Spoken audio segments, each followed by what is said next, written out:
Creating drama content on YouTube or any other social media platform limits your success, and it is also very unhealthy.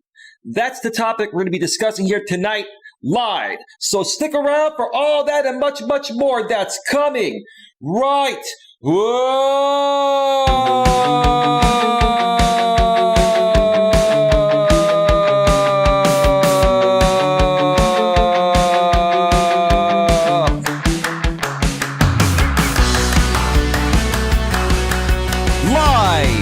From Northern California, welcome to Navigating the Modern World with Coach Eli. And if this is your first time here, and most importantly, you are open to suggestions and change, please consider subscribing and then banging that bell so that way you won't miss a single thing when it comes to getting a better grip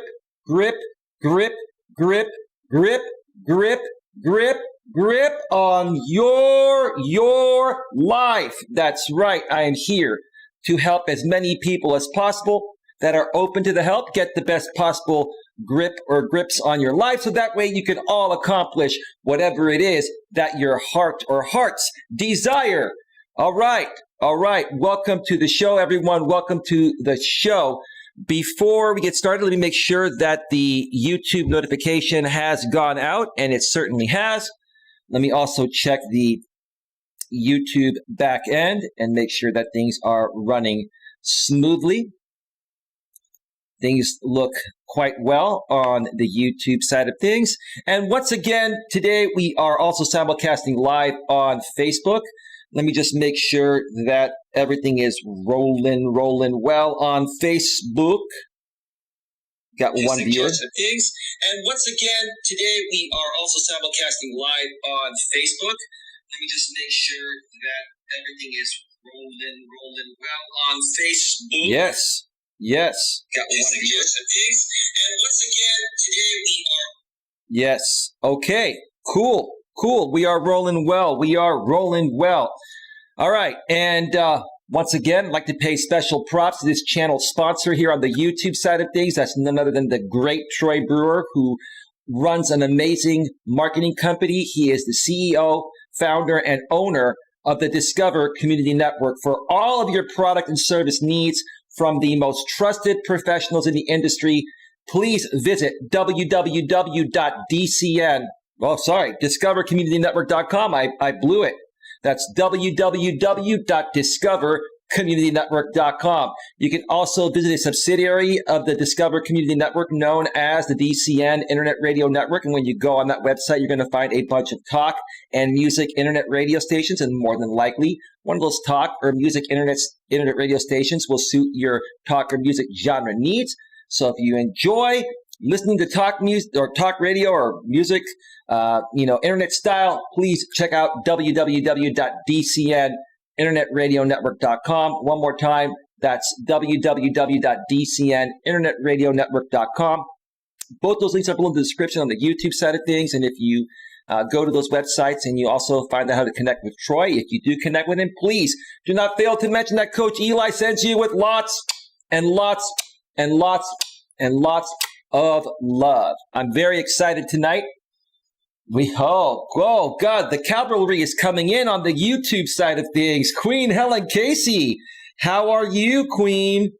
Great to see you here, Queen. It's been a little while. I know you've been busy trying to find some platforms to have your voice heard, and I can certainly understand what you've been going through lately in spite of all of the changes throughout social media.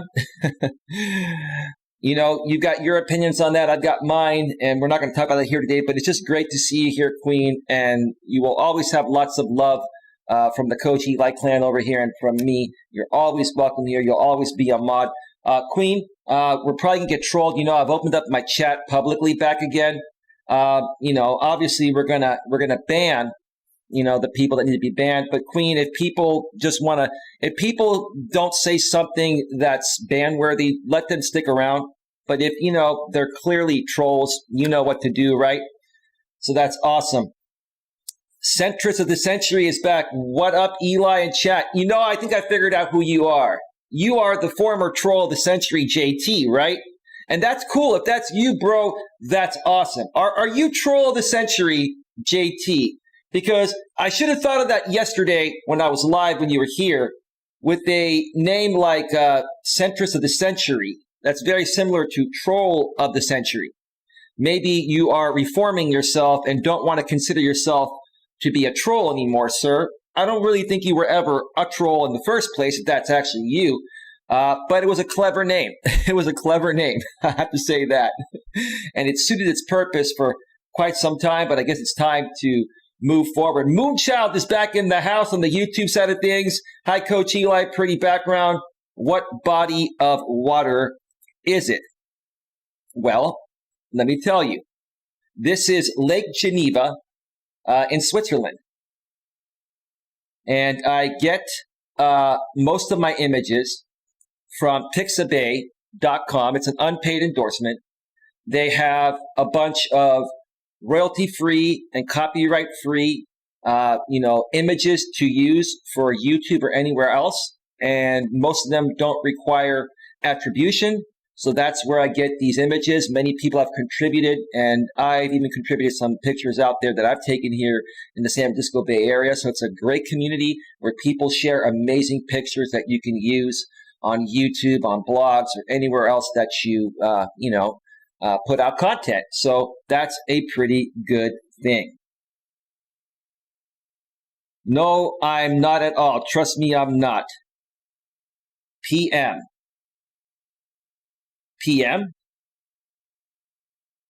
Paranormal Mama? Is that you, Paranormal Mama, PM? Or is that you, Paul? Because if you've reformed, I don't know what to say.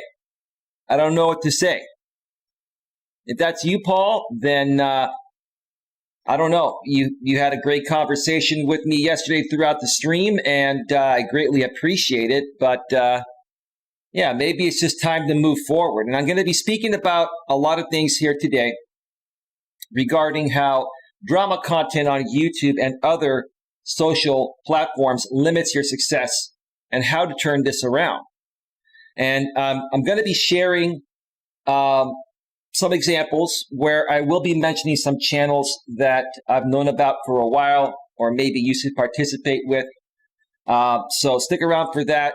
There's one channel and one person in particular I'm going to be discussing who is the perfect example and has always been the perfect example of what not to do on social media, despite the fact of what he's been doing so far has been making him some money and, it's been paying his bills.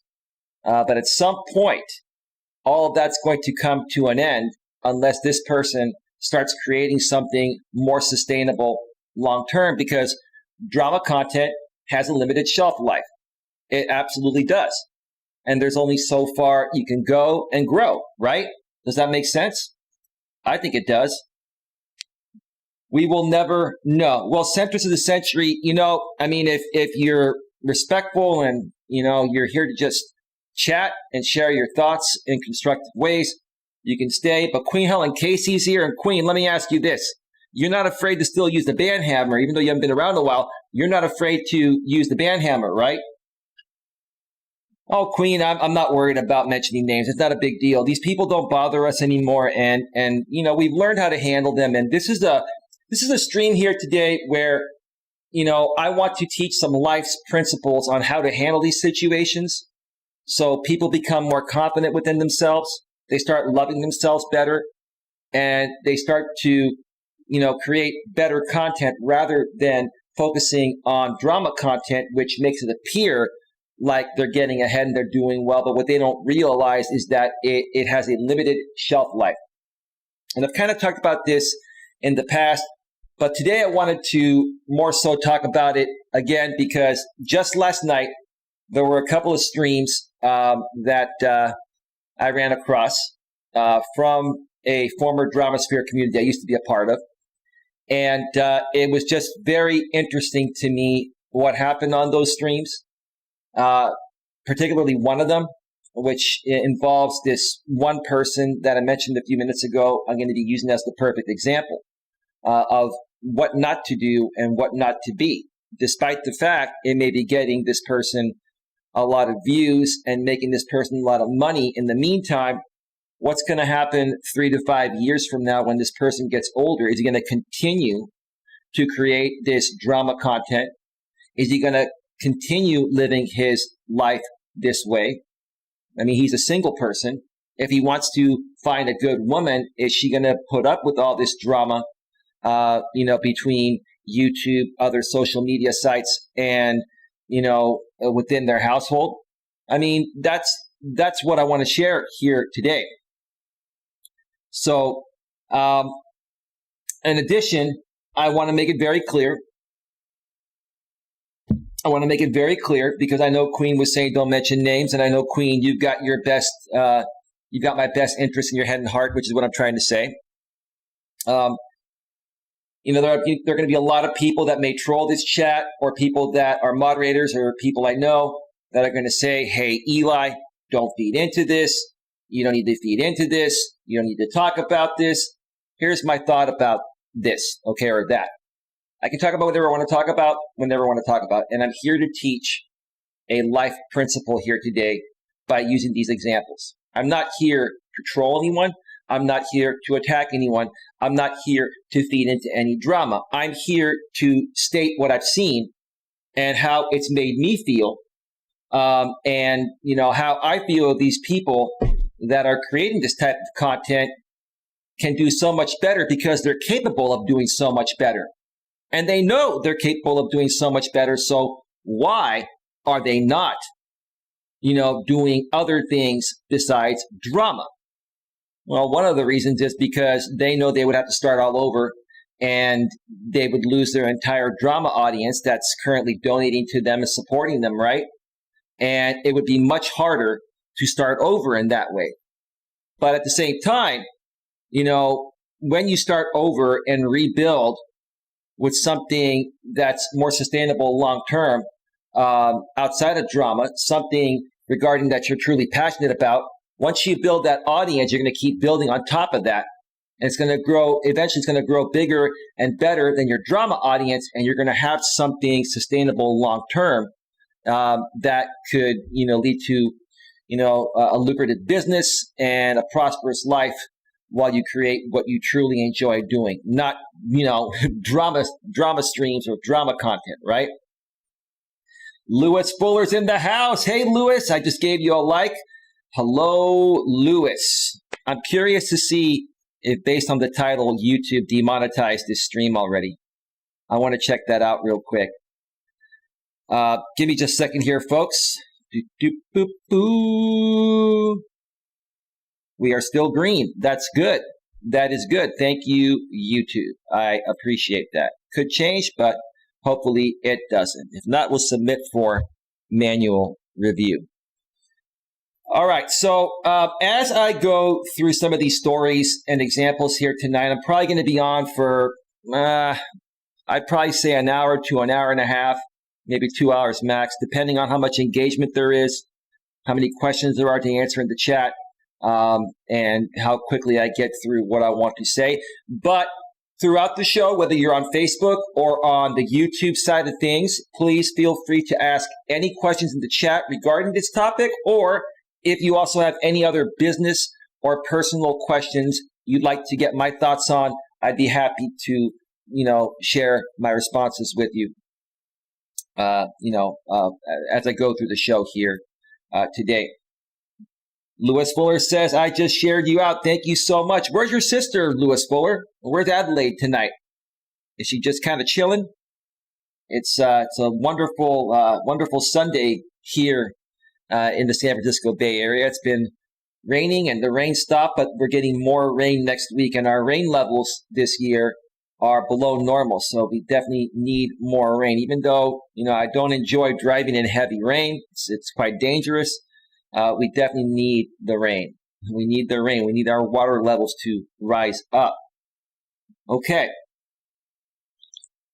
So again, before I get into this, I want to make it very clear that I'm not here to feed into any drama. And if you think I am, that's your opinion. You have the right to think whatever you want to think, right? I'm not here to attack anyone. Quite frankly, I really wish I could help all these people. And to a certain extent, that's part of the reason why I'm doing this, because even though I may have had a run-in with certain people I'll be talking about here, I do care about everyone's, well-being, and I always have their best interest in my head and heart as well. Queen Helen Casey says the East Coast is freezing cold. Moonchild says, I hope Mutt made it through the storm safely. Yeah, I'm kind of wondering where Mutt is at. She's out on the road. She's out and about today, isn't she? Because if she wasn't, she would definitely be here. All right, so where do I start? So what prompted me to do this stream? There were a couple of streams that were done last night. Just going to mention the names, doesn't matter. One was done by a content creator I used to support. I used to be, friends with.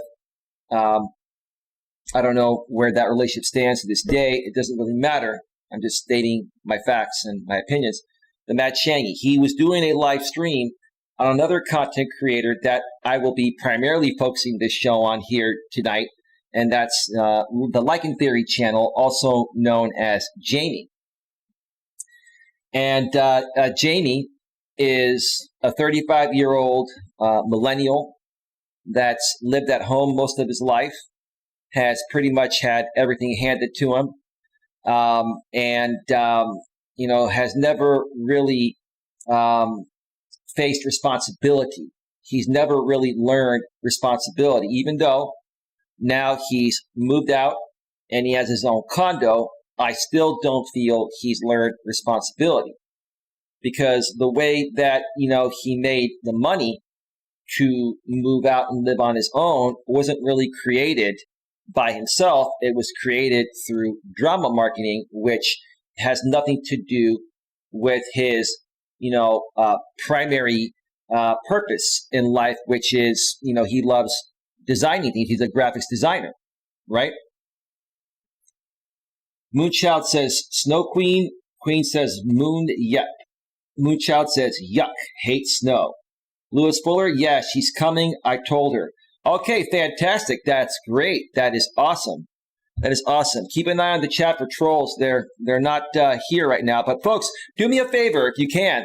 And I've been getting a lot of thumbs down, obviously, from people that don't like my content or don't like me.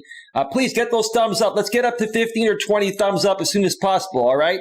Can we get those thumbs up? Let me know. Let me know. That would be great. That would be awesome. So the Matt Shangy did a live stream last night, and he called it the burial of Like and Theory. Now, I'm not here to bury anyone. I think that those burials are pretty silly. They're dumb. They're pointless. And there's nothing wrong with talking about other content creators and other people and stating your opinions about them, but do it in a respectful and professional way. Well, Queen, what do you mean by that? What do you mean when you say that? Screw them. I'm kind of wondering. Queen, this is just a lesson to be learned here. I hope you understand that there's a purpose for this. I really want to share with people here today that there's a better way of doing things. And even though if you do things the wrong way and it appears that you are successful, it's just not sustainable long term. That's the bottom line. Oh, forget about the thumbs down is what Queen says. Okay, yeah, no worries. I'm not worried about it. We've got 8 likes already. That's good. Thank you. Lewis Fuller says, yes, I will. The trolls and haters are AHs. Okay. I agree. And I think they're beginning to realize over here in my neck of the woods that I've got a great moderator crew here, and they're not really able to do what they used to do. Plus, the interesting thing is, I mentioned this before, I'll say it again, is that Google has now made it much more difficult to verify accounts. You need to use an actual cell phone number.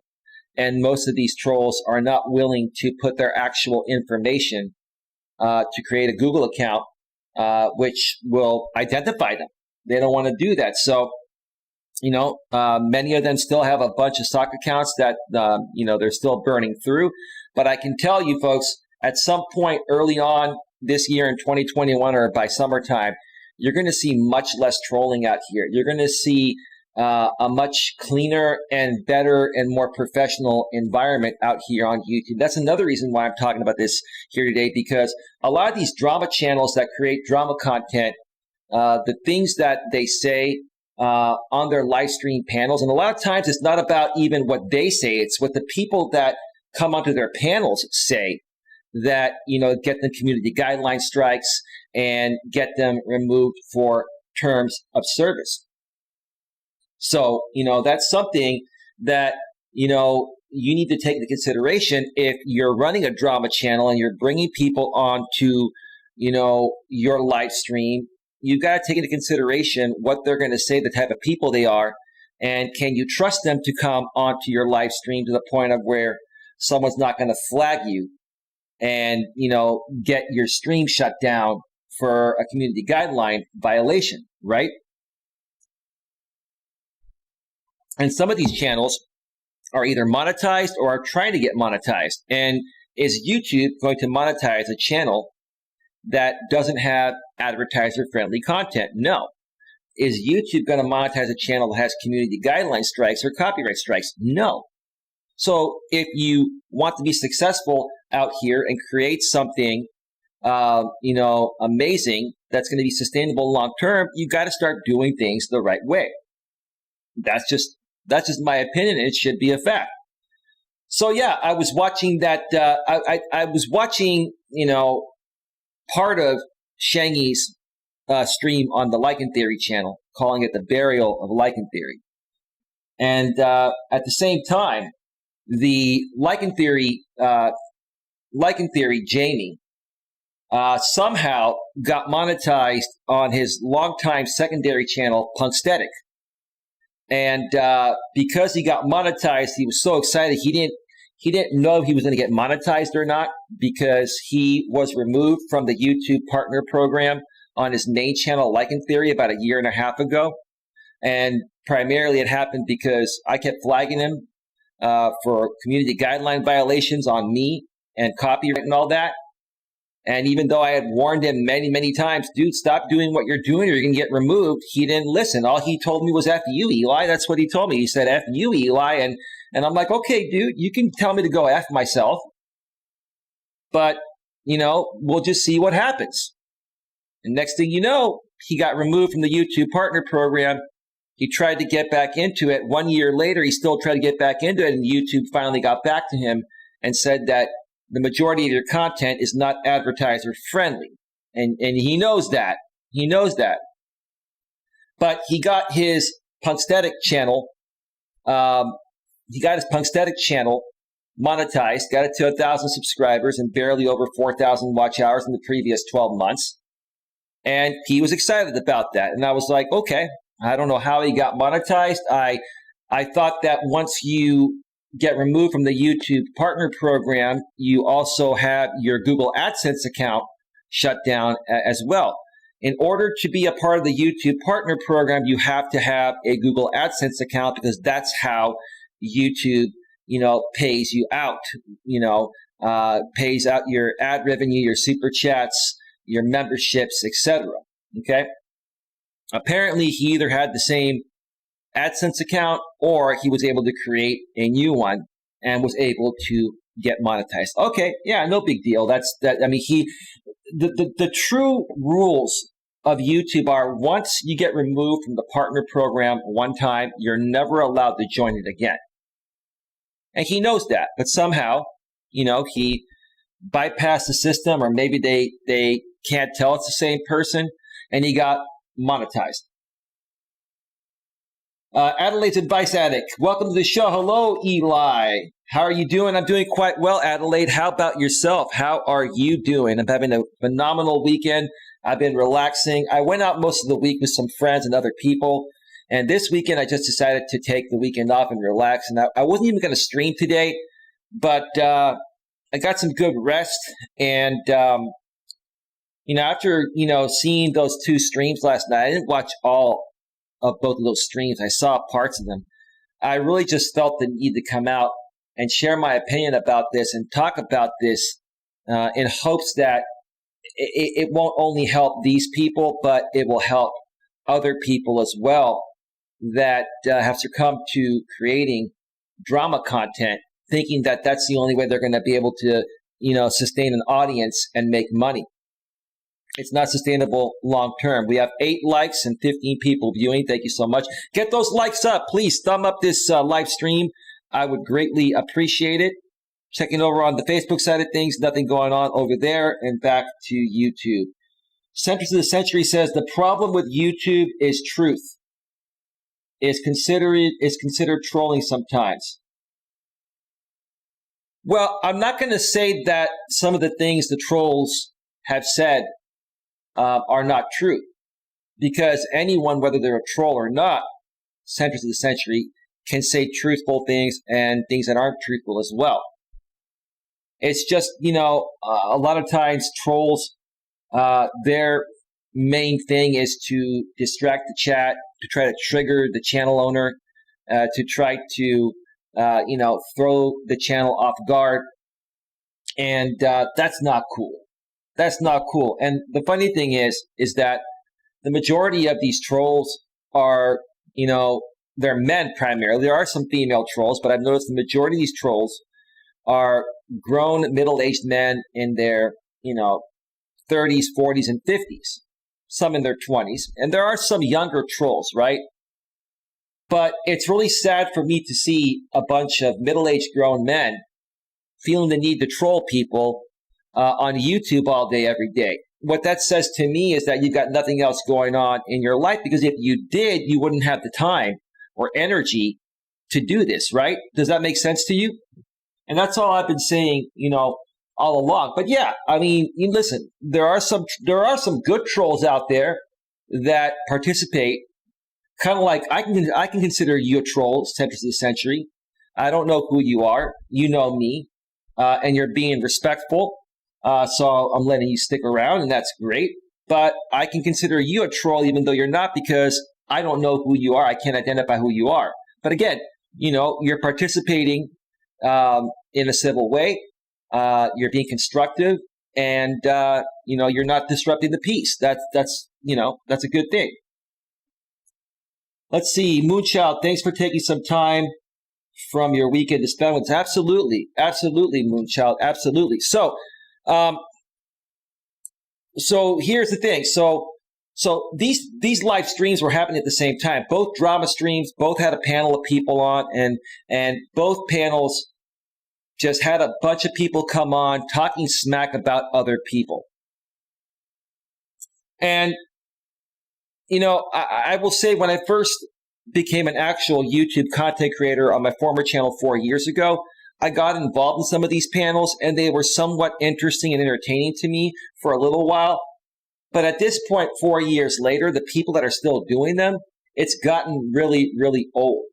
It's gotten really, really old when people will run a live stream and then bring on anyone on that live stream and let them talk about anything and talk smack about other people, kick other people down. It's just a really pathetic, crap show. I'm trying to minimize my swearing. It's an S show. It's a crap show, right? So that's what I feel was happening between both of these channels. And quite frankly, the Mad Shangy, feels the same way about, Like in Theory, Jamie channel, as I do. But quite frankly, Shangy, if you're watching this, and who knows, maybe you'll try to bury me. It doesn't matter. I don't care. Quite frankly, Shangy, I don't think you did as good of a job stating, how things have been for the Like in Theory channel, aka Jamie, for the past 3.5, 4 years. You mentioned some things, but you didn't mention everything. And that's what I'm going to do here today for example purposes, because here is the interesting thing, okay? So now Like in Theory Jamie channel has his secondary channel, Punksthetic Art, monetized, right? That channel is an art and entertainment channel, movie trailers, art, etc. That channel is not a philosophy channel. It is not, a commentary channel. It is, well, maybe it's commentary for movies, but it's basically an art and entertainment channel, right? But what did he do? Because he was so thrilled that he got monetized and wanted to be able to get super chats, he ran a live stream called I'm Monetized, and he's excited about it or something like that. I can't remember the exact title. He did a live stream on his Punksthetic channel for like 5 or 6 hours and basically brought over his entire drama audience from his Like in Theory channel and brought a bunch of people on his live stream panel. And all they did was talk smack about other people. All they did was the same thing they did on his Like in Theory drama channel on his newly monetized Punksthetic Art channel. So that to me clearly states that this 35-year-old grown man, millennial, has nothing more to give to this world than drama. Well, actually he does. I feel he does. But feels that if he was to stop doing drama content, he wouldn't get the traction that he's been getting.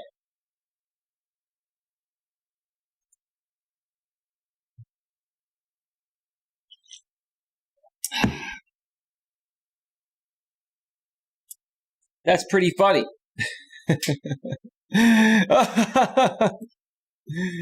Oh, man. It looks like our good friend Robert created a StreamYard fake account, and I'll read it. It's pretty funny. I don't mind reading the troll comments. We're sorry. An error has been detected. Your clothing doesn't match our YouTube dress code. Your stream will be shut down in 2 minutes. Change your clothes and come back in a few minutes. That's pretty funny, Robert. Pretty funny, man. Thanks for stopping by. Queen, how does it feel to use the band hammer after so long? That you haven't used it over here. Does it feel good, Queen? Queen says, "Let those two bury each other." Well, yeah, they are. But again, Queen, I'm only here sharing the story because there are a lot of people that see themselves in the way that, Like in Theory, Jamie sees himself. Because if Jamie had more love for himself, he would create more genuine content, which would basically, he'd basically lose that entire drama audience that he's built, and he would have to rebuild. He doesn't want to do that. But at some point, he's going to have no choice because, again, he's 35 years old. Let's say he turns 40, and let's say he meets a woman, and he falls in love with her, and he wants to marry her, right? What's he going to tell her that he does? Oh, I'm a drama instigating YouTuber. I make my money, bringing people on panels talking smack about other people. Like, what woman's going to put up with that, right? So you got to understand that what he's doing is not sustainable long term. And again, what he did last night, in my opinion, by running that stream on his newly monetized Punksthetic Art channel, which has nothing to do with his Like in Theory channel and the people on there. I mean, the people from that other channel support his art channel, but it's a totally different genre. And so in essence, he's now, at least, for last night, we'll see what happens from here on out. I'll share more of my opinions about that in a little bit. But at least for now, it seems like because that channel's monetized, he wants to bring the drama sphere over there, do drama panels so he can get super chats. And he probably knows that if he continues to run those types of streams, bringing on people that are going to speak in hateful and attacking ways, that eventually that channel will also get demonetized, and it will also be, flagged for community guidelines and may even get shut down at some point. It's just pretty pathetic what I saw last night.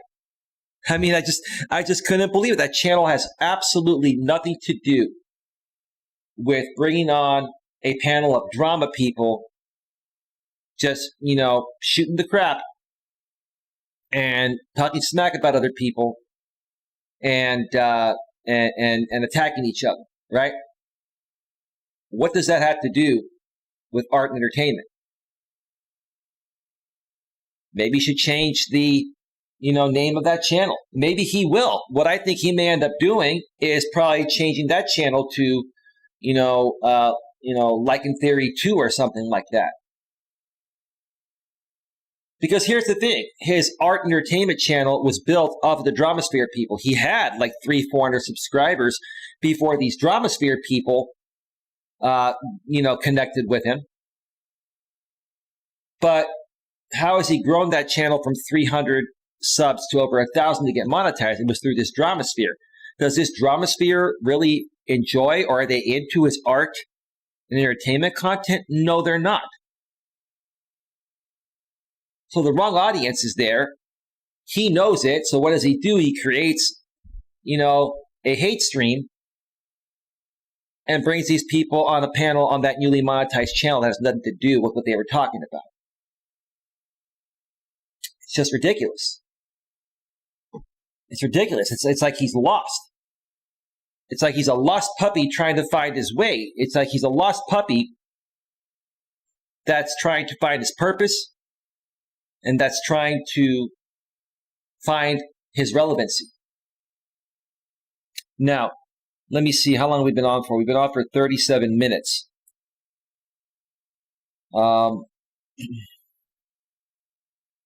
Moonchild, he could change it to tracing and trolls.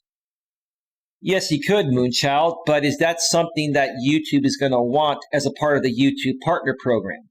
You see that $sign at the bottom of the chat? I'm a part of the YouTube partner program. I'm sure you probably already knew that.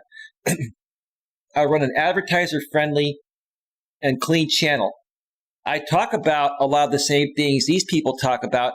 I just present my material in more respectful, professional, ways. And that's why I don't get removed. And, I want to be professional and respectful.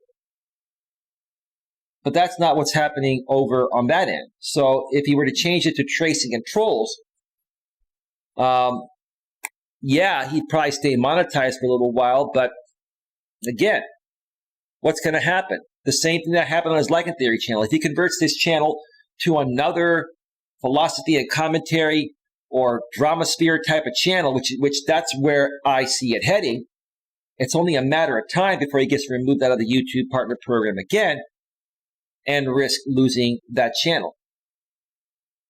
And then what happens to his purpose of being a graphics designer? That channel was created by him for being a graphics designer, right?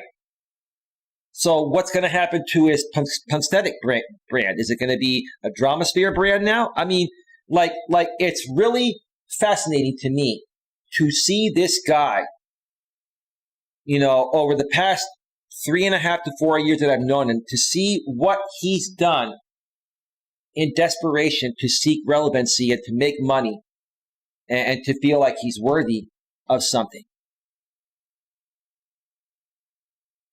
And he's had to stoop down to drama. This proves it. One of the main reasons why I did this stream is because this example is unlike anything else. This totally proves to anyone that's been following myself for a while or following Like in Theory, Jamie, Punsthetic Arc, however you want to say it, this totally proves to me that he is nothing but a drama king, because he knows, or at least he feels, that creating any other content besides drama will lose his entire audience. May even lose his sponsor that's paying him to do drama content.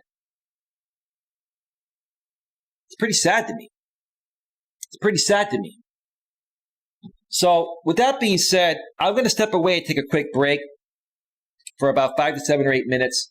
And then I'm going to come back And I'm going to start from the very beginning of, how I met this guy, Jamie. I've kind of talked about it before, but I'm going to talk about it again because it's going to show you a chronological timeline of what this guy has done, to try to seek out being relevant and what he settled for because he just didn't want to work hard enough to create his original content that I feel if he had stuck with it back when I first met him 3.5, 4 years ago, he could have made something out of himself. He could have probably converted himself to being a life coach or something of that sort as well. But instead of doing that, he took the easy way out. He started to see that other Dramasphere channels are making a lot of money very quickly, and he wanted to get on board with that. And that's what he's been doing for the last 3 years. For the last 3 years, it's been somewhat successful for him, but only primarily because he has a sponsor that pays him $4,000 a month to do this type of content. Without that, he wouldn't be able to do it, right? So I'm going to share more about the whole entire chronological story when I get back leading up to today. So that way you folks don't get caught up in this trap of, trying to, seek out relevancy and then, settle for something that's not sustainable long-term because it's getting you short-term results. So stick around for that. Let me go ahead and cue up that music. Give me just a second here. It's been an interesting day here so far. And feel free to ask any questions on Facebook or YouTube while I'm on break, and I will address them as soon as I get back.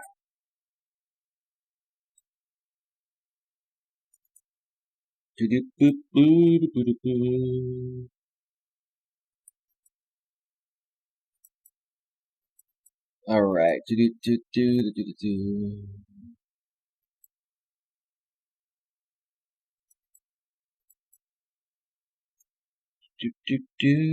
just a second here.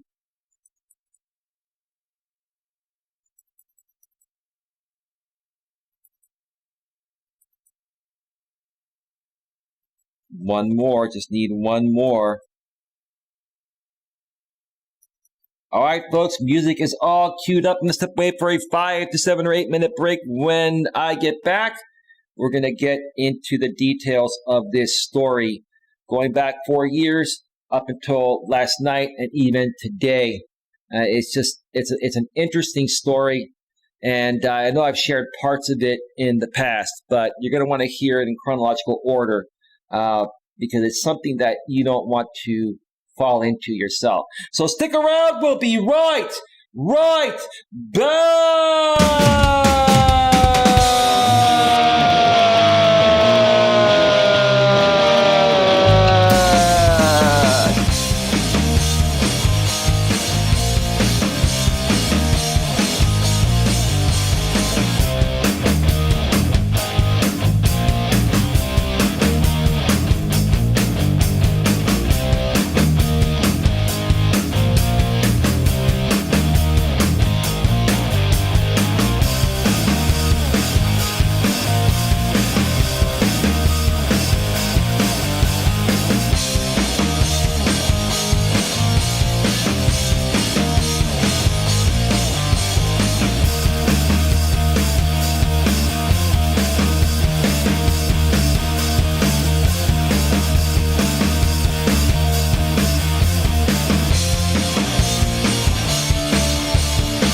Muttnuts World is in here to say welcome back.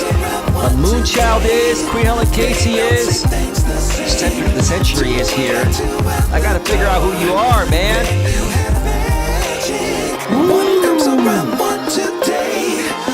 Hello, Ice Monkey KKK. Welcome to the show. Then you have magic.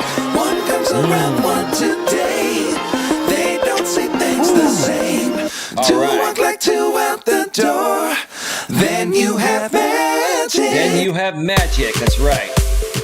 Yeah. Clap your hands. Clap your hands. Clap, clap, clap, clap, clap your hands. Clap your hands and dance with me. You feel good?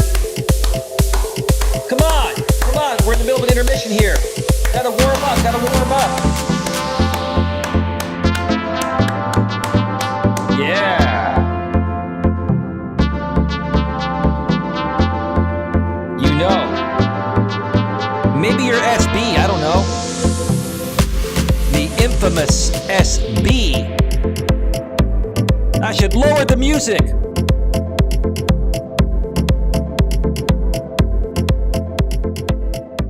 Oh, yeah.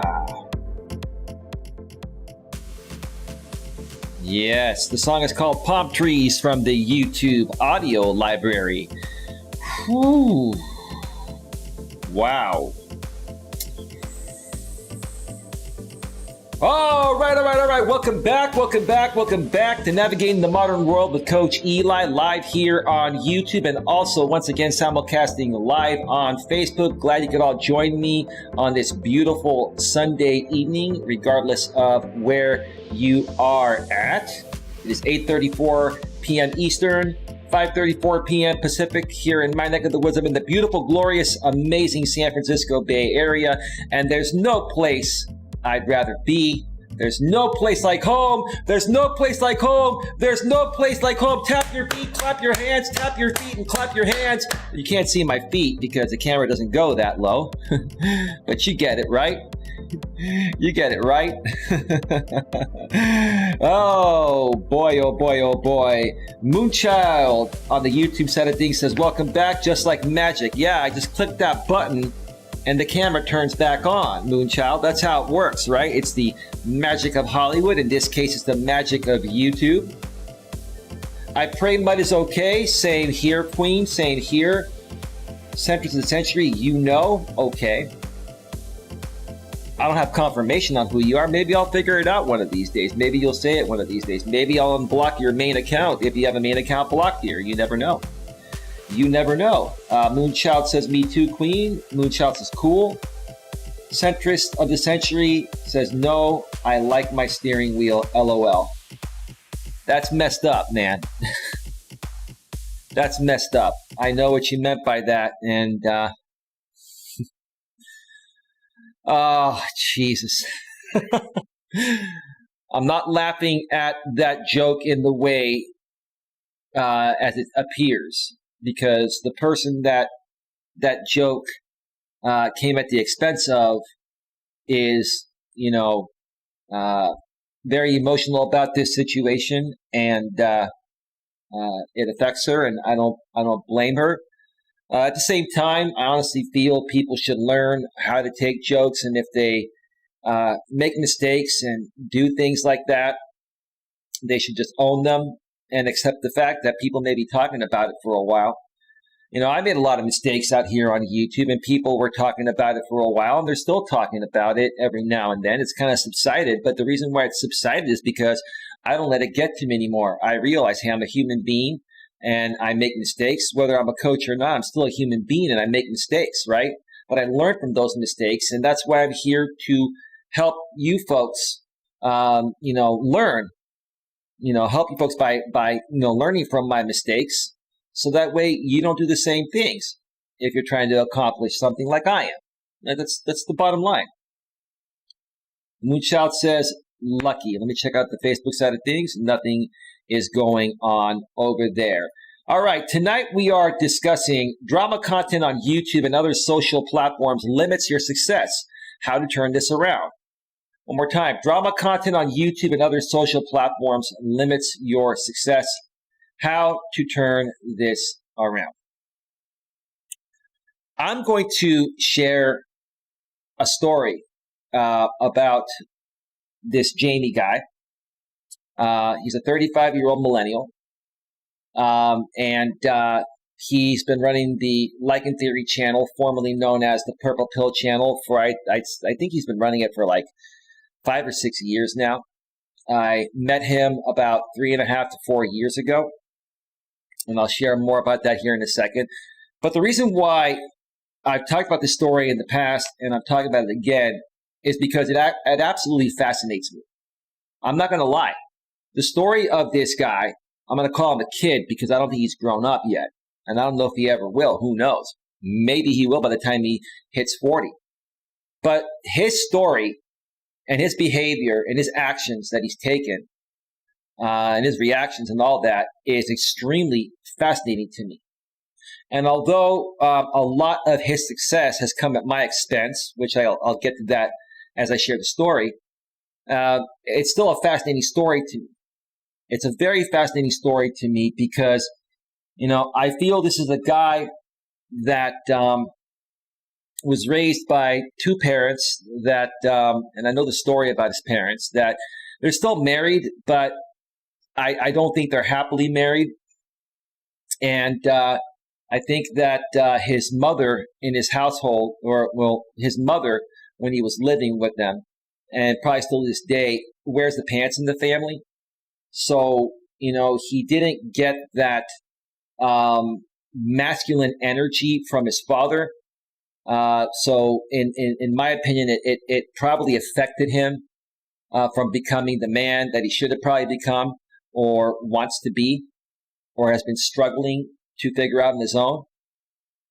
And again, listen, there's nothing wrong with women being empowered in the modern world and women being stronger and women being leaders. But when it comes to a family household, and you have kids, the way that your parents are with each other is going to directly reflect on how you're going to turn out.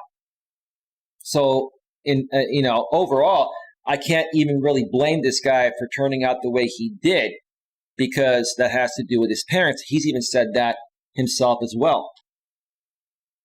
Everybody makes mistakes, says Centrist of the Century. Of course we do. And I own my mistakes. Look, I'm not a perfect person. There's nobody perfect. Okay? People have come at me and said, you make all these mistakes and you call yourself a life coach. So in essence, are you guys saying that other life coaches like Coach Corey Wayne and Dan Bacon and Tony Robbins and many others have never made any mistakes? Are they perfect people? Do you think the perfect person actually exists?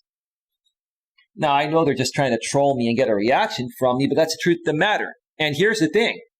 In my opinion, when you're younger, the more mistakes you make, the more you learn from them as you get older, and the better of a life coach it will make you should you choose to go that route like I did. So that's my thought about it. So again, you have this 35-year-old millennial who lived with his parents until he was 34. He had mentioned in the past that he had moved out for a year or two. Maybe he did, maybe he didn't. It's irrelevant. But even if he did, he moved back in. But for the majority of the first 34 years of his life, he lived in his parents' home. I'm not knocking that because, there are other people that have done that or are doing that. I'm not knocking that as long as you're doing the best you can to try to get out of there, make something out of yourself, and not be dependent on them. But again, his parents, the roles were flipped. His mother played the role of the man, and his father played the role of the woman. And to a little kid growing up, that's going to come off very confusing. And if that behavior is still happening when that little kid gets into their 20s or their 30s and still living at home and still seeing that, what else is that kid going to learn, right? What else is that kid going to learn, right? Is he going to learn that men are supposed to be weak and needy and desperate and insecure? Is it going to teach a man to basically give in to every single thing that a woman asks him to do, whether it's a good or a bad thing? how is that going to come off to your child, right? So honestly, I do feel bad for this guy. And I do feel that many of the decisions he's made and actions he's taken within his life, especially out here on YouTube, have happened at the expense of that.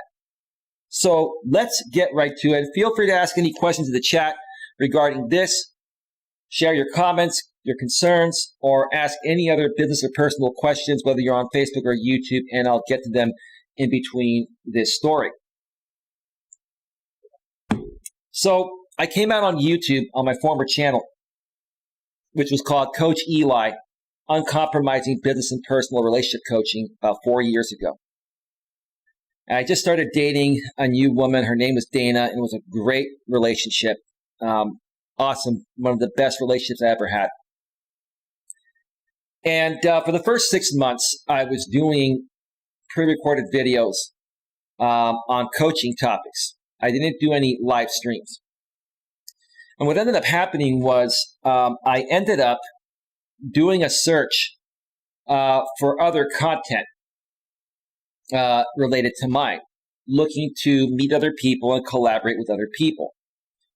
And one of my subscribers on my former channel, I can't remember what his name was, he made me aware of this group called MGTOW, M-G-T-O-W, which stands for Men Going Their Own Way.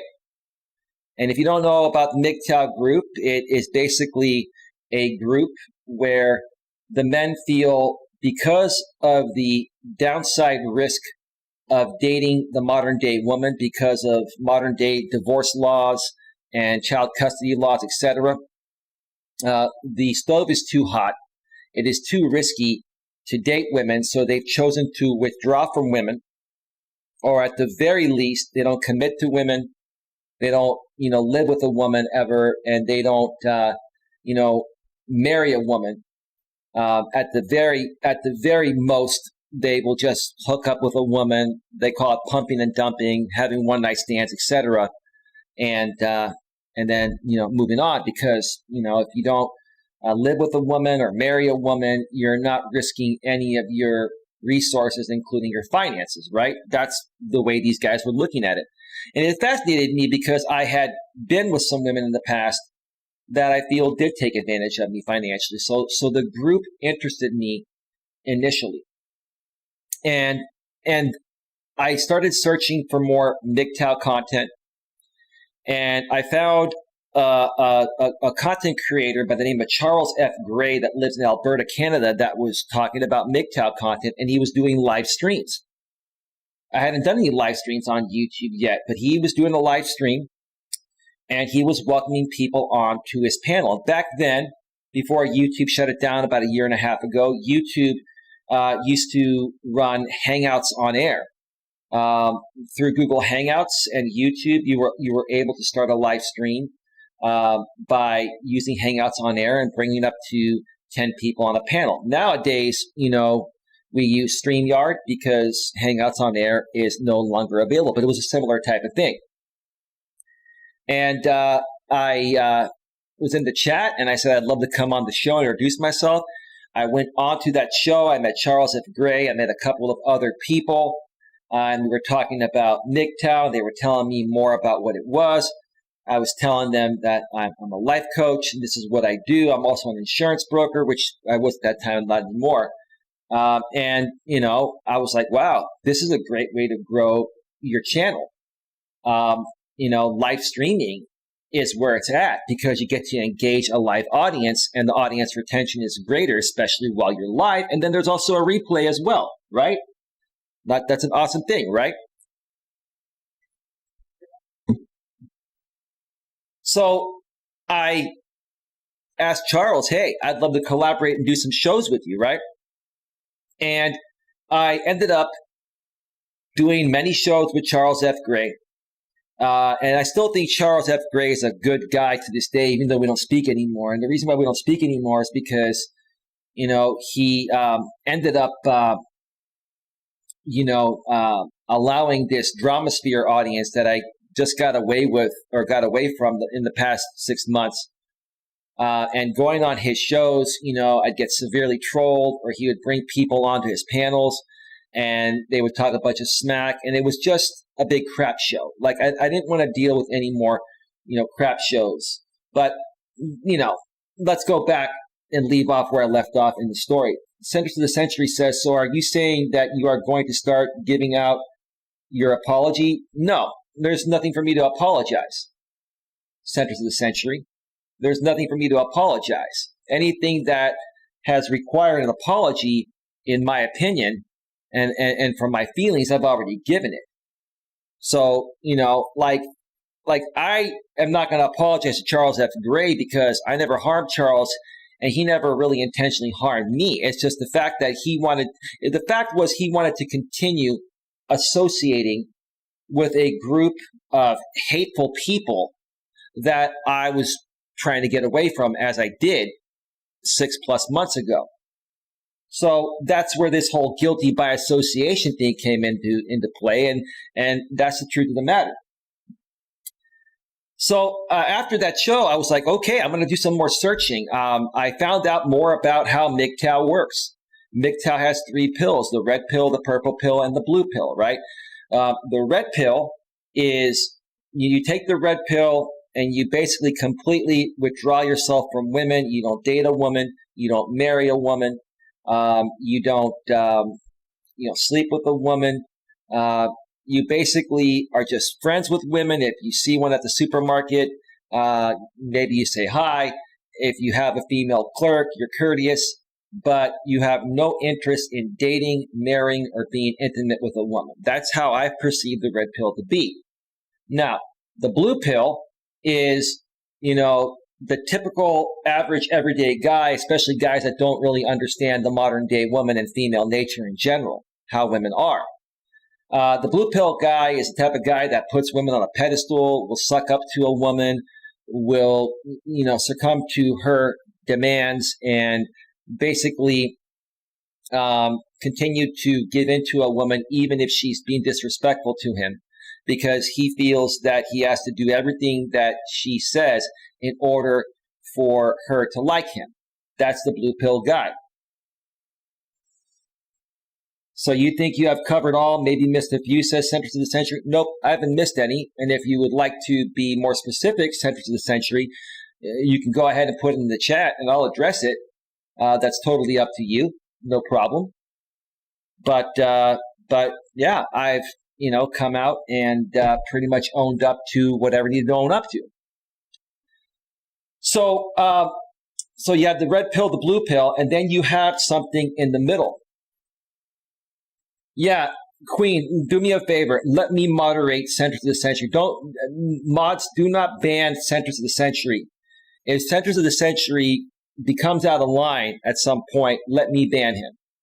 So please, I don't want to have to ban him or anybody, but I want to have a conversation about this, Queen, and everyone else. I'm at a point right now where, hey, we're all beyond this whole trolling thing, right? I want to learn more about how these people feel, and I want to see if any resolution can be made or if any peace can be made. Just kind of like how, I feel is happening right now, with the Biden administration. He's trying to create peace and unity. At least that's what he says, compared to how it's been in the past. I want to give people a chance. So hopefully you understand that. Now, you have the red pill, the blue pill, and then you have a pill that was kind of made up right in the middle called the purple pill. The purple pill is a hybrid of the red and the blue pill.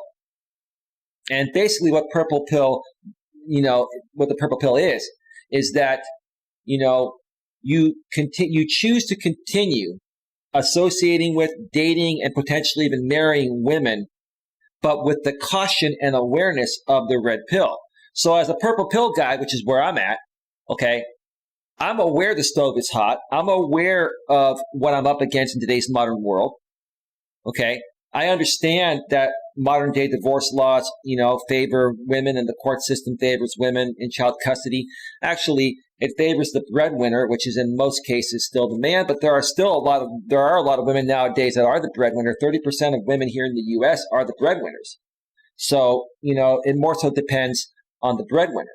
But as a purple pill guy, you basically choose to continue associating with, dating, marrying, being intimate with, and experiencing women in the same ways as we've always experienced women before.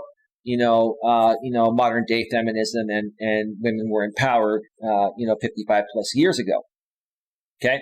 So that's where I'm at. So I was looking for a channel.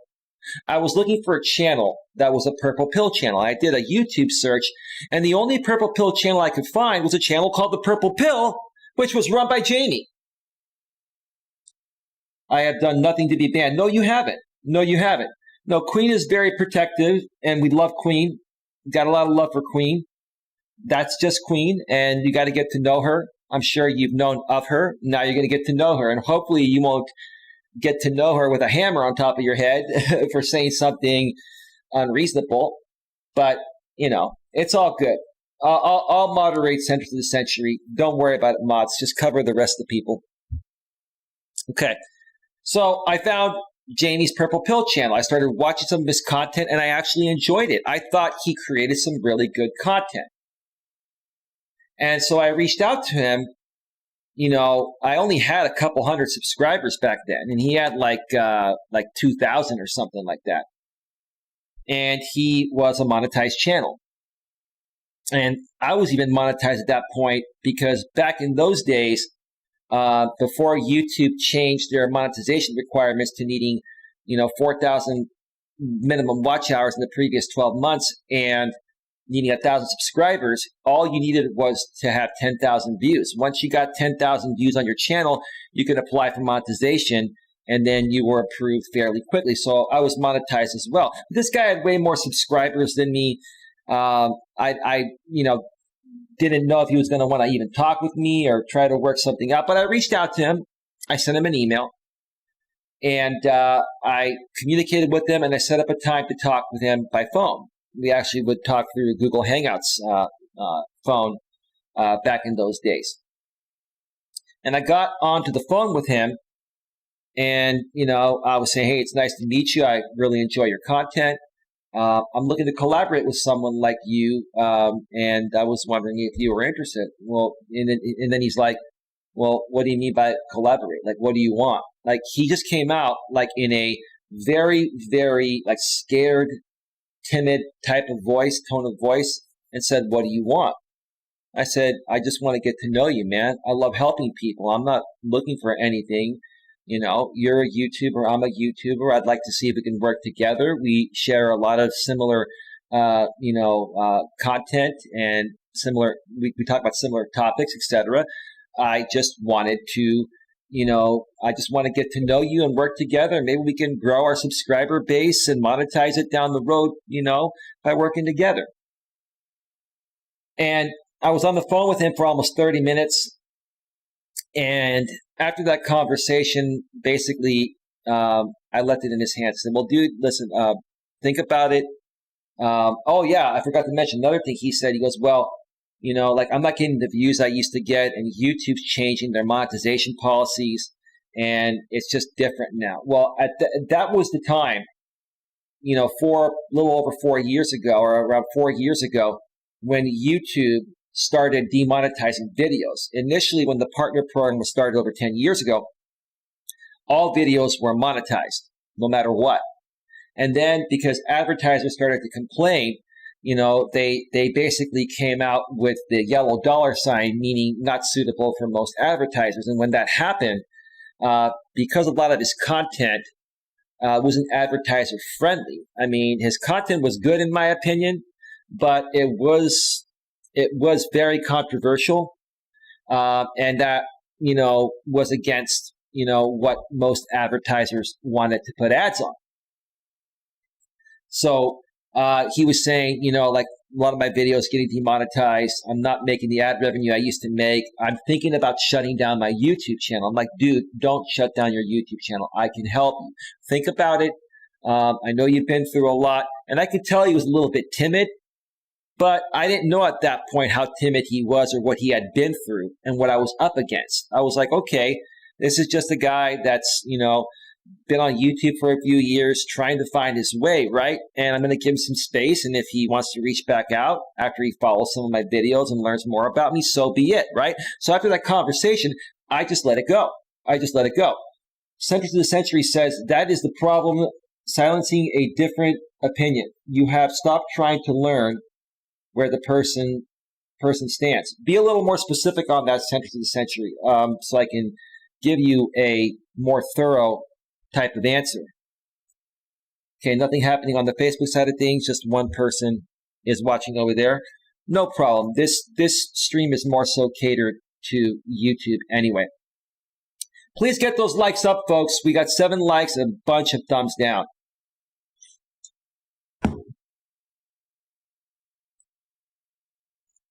I'll take care of that one myself. Queen, you beat me to it. Or we both banned him at the same time. I don't mind reading the trolling comments. Eli's obsessed with liking. Hey, welcome back, Robert. How you doing, Robert? Profess your love for Jamie already so you can move on. Listen, I don't hate anybody. I don't hate anyone, including Jamie. I don't want to hate anyone. I just don't like a lot of the things that have happened. Eli's obsessed with liking sock account. Okay? Robert. Queen, that's Robert. Okay? You know. I told Robert, Queen, you know what's funny? I told Robert before the stream started, because I started to see the thumbs down number go up. I said, Robert, I've only got like 9 dislikes. I need a whole lot more. So Robert came back in on 30 other accounts and thumbed me down. That's all right, Robert. No big deal. No big deal. It's all good. Queen's back, Robert. You're going to be dealing with Queen. Queen, you learn how to deal with Robert, right? Robert doesn't bother you anymore, right? Come on, 8 likes. Let's get those likes up to 10 or 15. More likes. Moonchild says, I'm going to need help setting up that app sometime that you had me download. There's nothing to set up. You download it and you log into your Google account that you use for YouTube. And then boom, it's the same account. Then you just give, you make me aware in an email what email is associated with that account, and they'll send you a Hangouts invite, and then I'll invite you into our private Coach Eli moderator group behind the scenes through Hangouts. And then you'll be able to participate with 9 or 10 other moderators that are part of that group. Yes, I do, says Queen, and she's laughing hysterically. All right. So, all right. Now, so I just basically, went on and did my own thing. After that point, I had started doing some live streams after I was on Charles F. Gray's stream. I really loved the live streaming aspect. And before I came onto YouTube, when I was an entrepreneur, and I was still working, with my sponsor that I mentioned at the beginning of every show, Troy Brewer, Discover Community Network. I used to do a lot of podcasting for the Discover Community Network when it was called the Discover County Network. Same thing. He changed it from Discover County Network to Discover Community Network, DCN. And I used to do some live streams on some of the talk radio stations, and I used to do, an interview every week from somebody within my network or Troy's network. So I had a lot of experience doing pre-recorded podcasting and also even doing some live streams, but audio only. So the fact that I was now able to do the same thing on YouTube, but add a video aspect to it was really fascinating to me. And I was working on that. I built that. And people started to love my shows. People were just tuning into my shows because I was like anyone else they've ever seen. Now, so remember, I was involved with this MGTOW group, and I'm a coach, right? And I didn't realize at that point that a lot of these guys wanted to completely withdraw from women, and anyone that still wanted to communicate with women was their enemy. I didn't realize that. So I was trying to help these guys get, work through any issues they had with women so they can move on and find another woman and have a good life, right? And that's where all the attacking started to happen. And the same thing happened to Jamie when his Liking Theory channel was the Purple Pill channel. A lot of these guys started to attack him because they were saying the purple pill doesn't exist and you're trying to, help guys, stay on the plantation and date women. And it just created like one big, huge freaking mess. It was just one big, huge freaking mess. So my views started to go up, started to get some donations. My channel started to grow.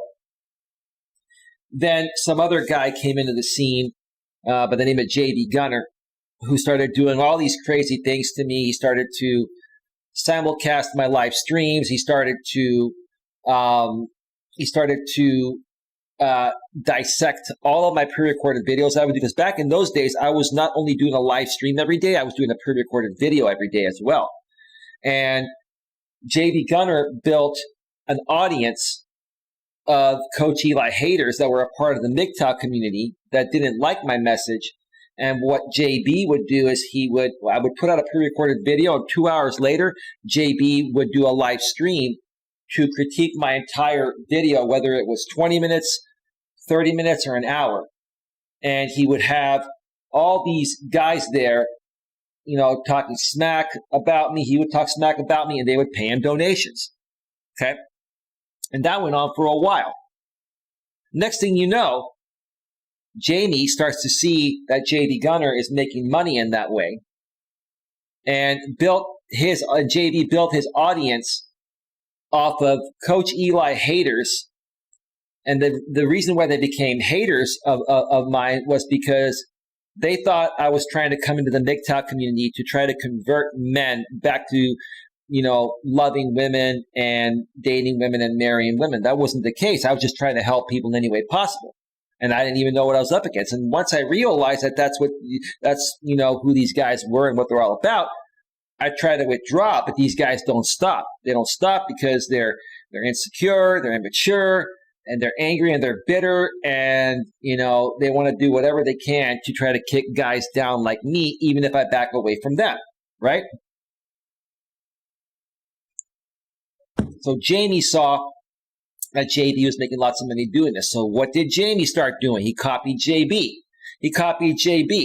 He would come to my channel, invite these people to his channel that were on my channel, and turn more people against me. He would simulcast my live streams, and he would get super chats because he was monetized, and he would get donations. He would critique my pre-recorded videos as well, saying it was fair use. He would critique the entire video, and people would super chat him, and they would pay him donations. And that, folks, right there was the rebirth of Jamie.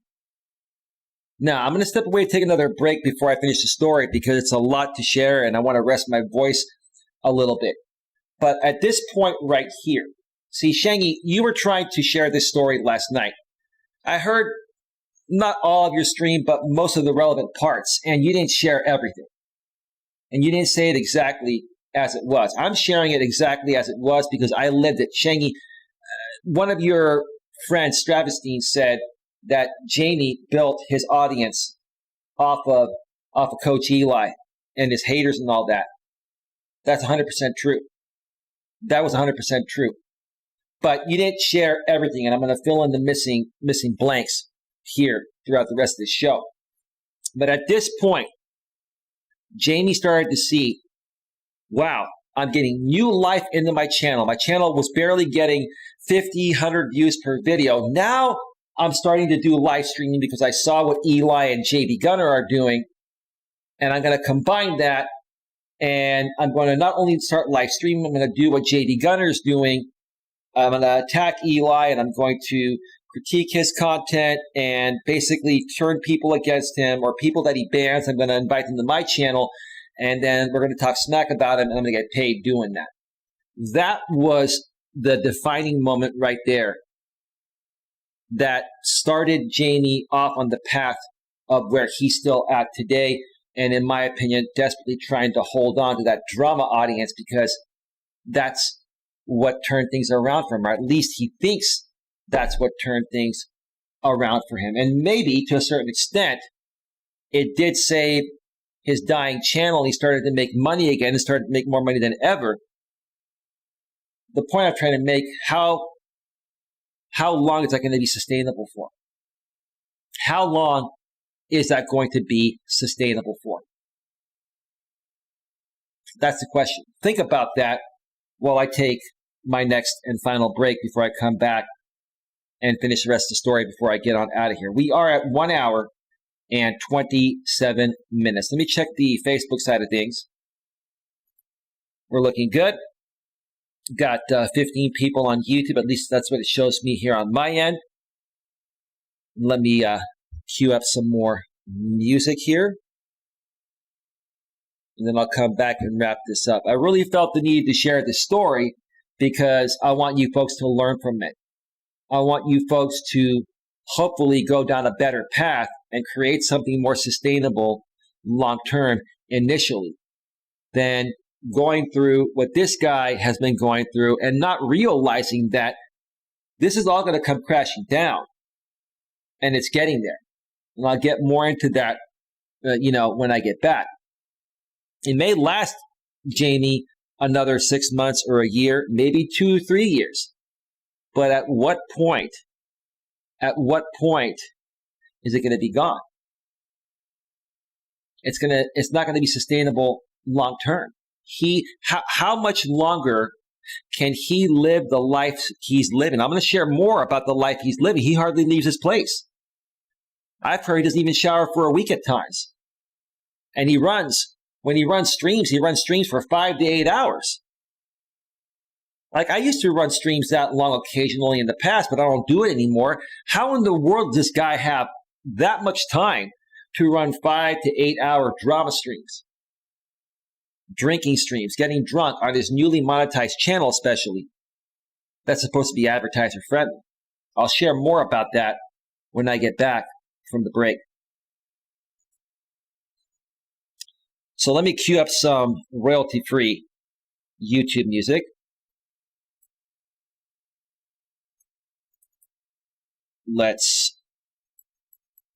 Give me just a second here.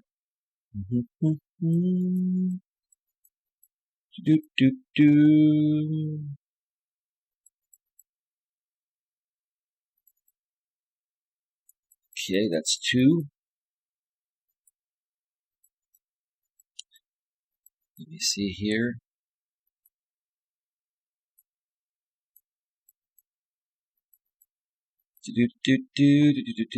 Okay, that's 3. We just need one more. Need one more. All right. Music is all queued up. I'm going to step away for another 5 to 7 or 8 minute break. When I return, I'm going to finish this story that just continues to fascinate me. Like, I think somebody should honestly do like a documentary on this guy off of YouTube, because here's the thing. Like, I would love to show clips of this guy, what he's done, and show his picture and show his channels and all that. I would love to do all that, but this guy will file a copyright. Even though it'd be fair use, he'd file a copyright on me. YouTube would take it down. I'd have to file a cat notification and be down from live streaming for 14 days. And I'm not going to do that. So someone needs to do a documentary on this outside of, maybe it'll be me. Maybe, you know what? Maybe I will create the documentary on Like in Theory, Jamie, and sell it for like $10 a piece. Maybe I'll be the one that does that. Food for thought. With that being said, we'll be right back.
Yeah, we're back.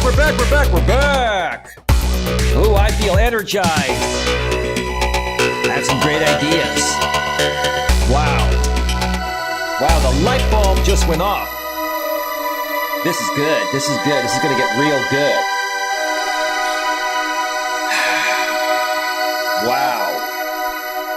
Wow. Welcome back, says Moonchild. Thank you so much for that. Oh, yeah. Yeah, feel it with me. Before we get back to the show, feel it with me. Feel it. Stand up, and shake your body. Stand up and shake your body and make yourself feel real good, because we're all about positivity over here on the Grip on Life channel. Clap your hands. Clap, clap, clap, clap, clap, clap, clap, clap, clap, clap, clap, clap, clap, clap, clap your hands and be happy with me. Woo!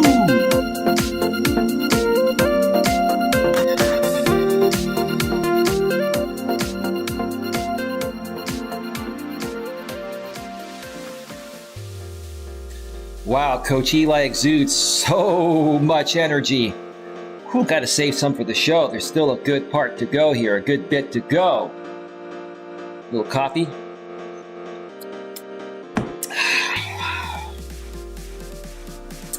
All right. Welcome back to the third installment of Navigating the Modern World with Coach Eli, live here on YouTube and also simulcasting live on Facebook. Glad you could all join me here tonight. Whew. Yeah, I love that idea of writing a book. I'll probably write a book and do a documentary. Listen, with this guy, you got to do a documentary. You got to have video clips. You've got to paint the entire picture. Listen, a book can be descriptive, right? But video and narration, there's nothing like that. And you're not going to get the full effect on what this guy has done to try to seek relevancy. And that's what I think this is all about. This is all boiling down to someone desperately seeking to be relevant. Now, he's not going to admit that. And, he's probably just going to make fun of it, right? Or he can own it. Because the truth of the matter is, if he felt that he was relevant, he would be doing something other than drama content, because that's all he does is drama content. And I'm not here creating drama content. Say whatever you want to say. You could say, oh, you're feeding into drama. Eli, no, I'm not. I'm sharing my thoughts about this. This is how I feel about it. This is coming from a coach or a coach's perspective. So anyway, before we get to it, tonight we are discussing drama content on YouTube and other social platforms limits your success, how to turn this around. Well, don't do what this guy has done. We'll get more into that. One more time. Drama content on YouTube and other social media platforms limits your success, how to turn this around. And here's the interesting thing. This guy has stopped, coming at me in the ways that he used to come at me. Every so often, he'll still come at me, especially if I talk about him. I wouldn't be surprised if he's simulcasting me live right now. And sir, if you are simulcasting me live right now, I don't really care. It doesn't matter. I'm not going to flag you down. I'm not going to worry about it. It's just going to more so prove to everyone that, this is what you have to do to seek relevancy. You have to, rebroadcast someone else's content to an audience of Dramasphere people that are just like you. And that's what makes you feel good. That's what makes you feel like you're relevant, right? And that's really sad to me because, again, I feel this guy and many other people that feel the need to create drama content because that's the only way they feel they can get ahead. It's sad because they have other things they can create. This guy has other talents. He's a graphics designer, and he's pretty good. Now, the only thing I have to critique about his graphics designing is that he basically, people say he steals or he says he uses, other designs under fair use. For example, he'll use like the, Warner Brothers logo and put something else, other pictures on top of it. Maybe it is fair use. Maybe it is parody, but it's not original. The thing is, he has the capabilities of creating lots of great original art designs and other types of content. The problem is he doesn't want to work hard enough to build an audience that would sustain that, right?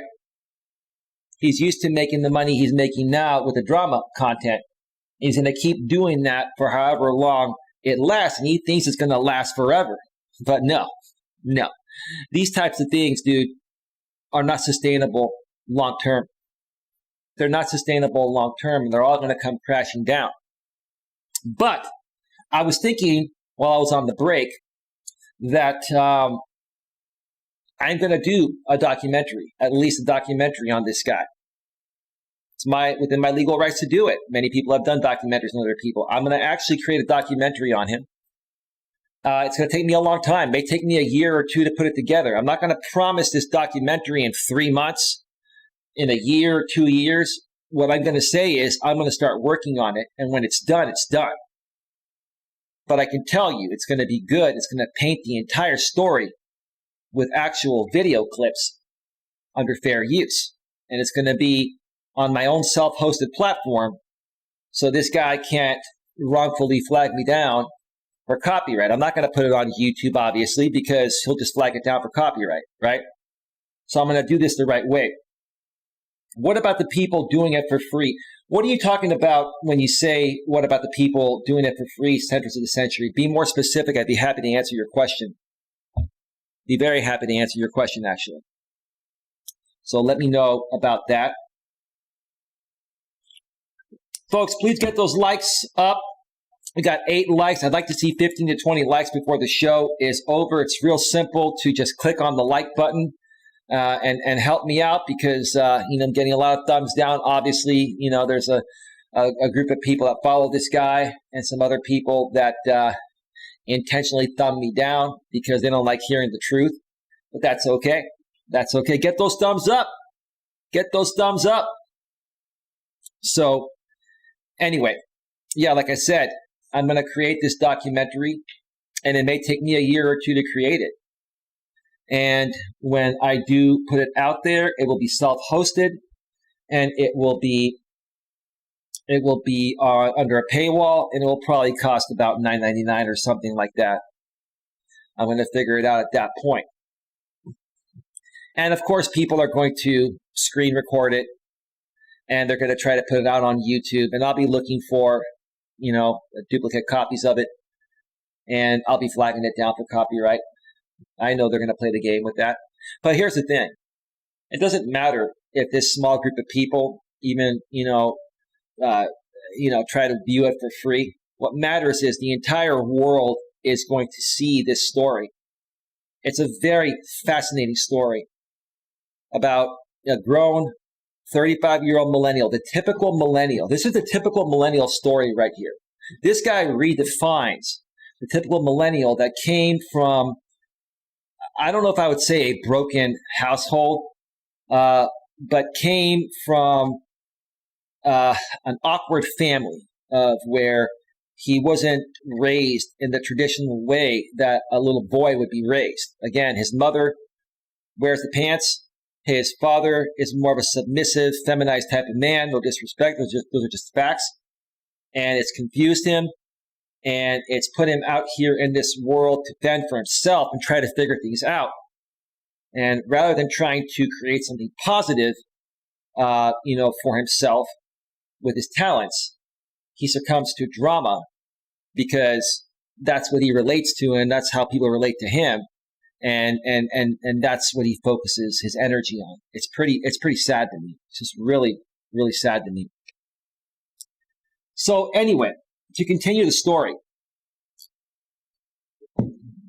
So he started to do all the simulcasting, and he started to do live streams where he would rebroadcast my pre-recorded videos, live streams, talk smack about me. What else did he do? He created a bunch of memes of me. He would even get, intimate toys, sex toys, with rainbow penises and put them in my face. Whenever I would go on some live streams with him, there were a few times where I tried to patch things up with him. His intentions were never to do that because that's not what his audience wanted, but he led me to believe that he was going to patch things up with me. I'd go on his streams. And when you bring someone on stream, you can't see what they're doing on their end when they use a software program to broadcast like I do called Open Broadcast Software. And while I was talking with him live on the air in a professional, mature way, he was shoving the rainbow sex toys and other different colored sex toys in my face. And how professional and mature is that? So those are other things he did. He's created a lot of memes on me. And quite frankly, in my opinion, I think memes are ridiculous. I think they're pointless. I think they're stupid. I think only immature, insecure people create memes. Now, I can understand if little kids, grammar school kids, create memes, but by the time you get to like junior high, 7th or 8th grade, or at least at the latest, high school, creating memes is very immature and very insecure and just really stupid, right? This is a guy in his 30s that really enjoys creating memes of people rather than being a better person, being more mature and professional and making something, great happen within himself instead of doing all this drama stuff.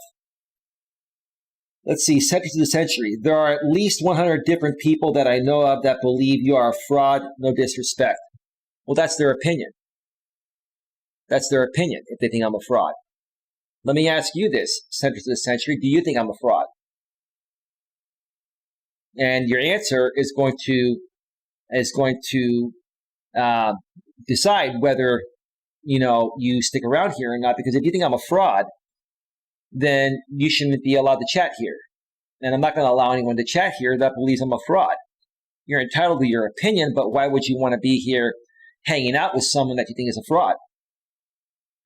Centuries of the Century says memes are stupid. Let me tell you, Centuries of the Century, who thinks I'm a fraud. The people that think I'm a fraud are emotionally unstable, mentally unstable, insecure and immature grown adults that wish they had the talent and capabilities to come and do a show like I do here almost each and every day. That's my opinion. I'm not attacking them. I'm just stating the facts. That's all I'm doing. Right? So, look,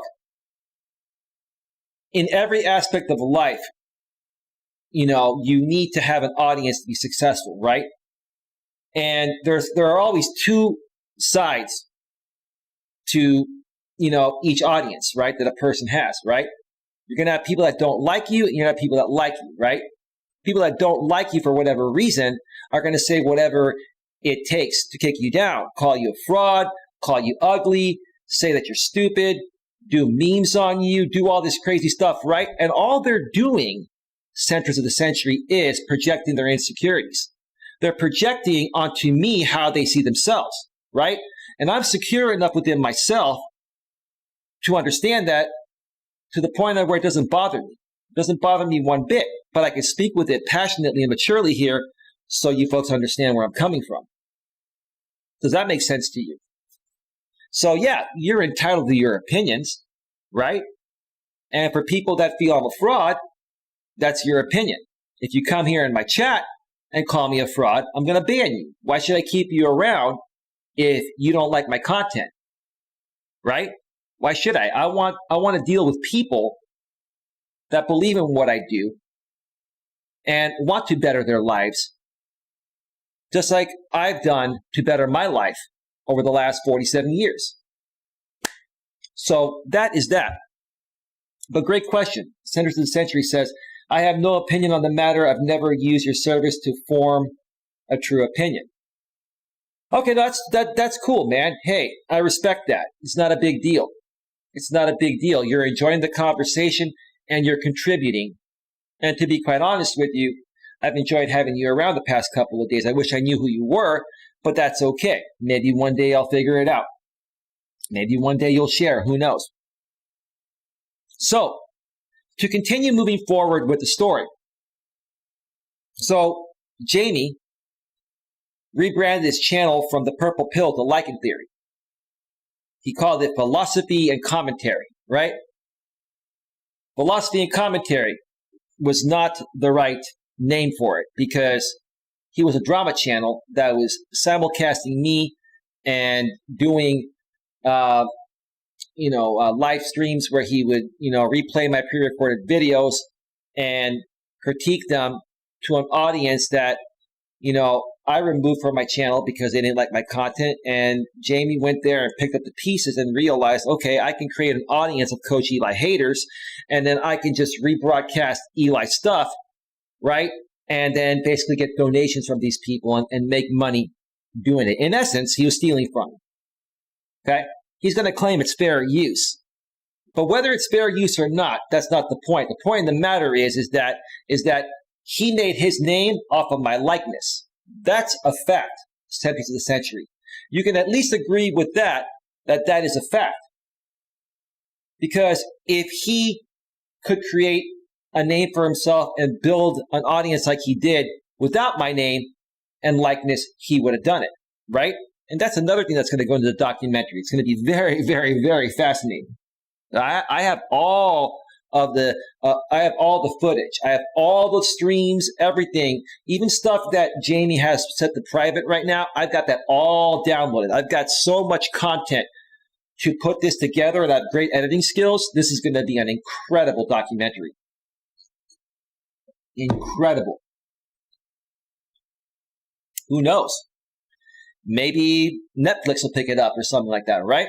And if they do, what a nice payday that would be. What a nice payday that would be, right, Jamie? Just think about it, dude. What goes around comes around, right? Goes around comes around. Centuries of the Century says, I will say you have said some pretty hateful things about me. Well, did you give me a reason to say some hateful things about you? Because I'm not a hateful person. But if you've attacked me in the past, and I lost my cool like I did several times in the past, until I learned how to deal with things better out here on YouTube, then I would have reacted. And if that was the case, I do apologize for that. Because I'm strong enough to admit when I'm wrong. It wasn't right of me to do that, but was it right of you to come at me in the way you probably did, right?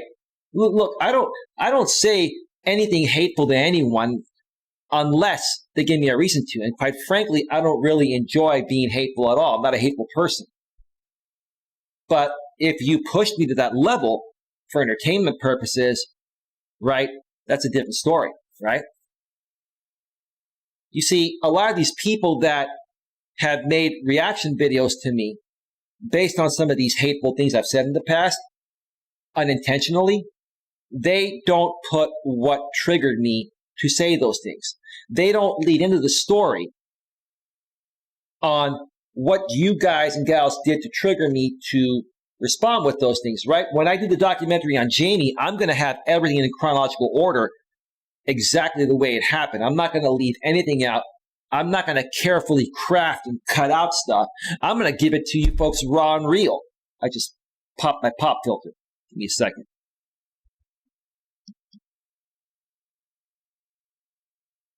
Give me a second here.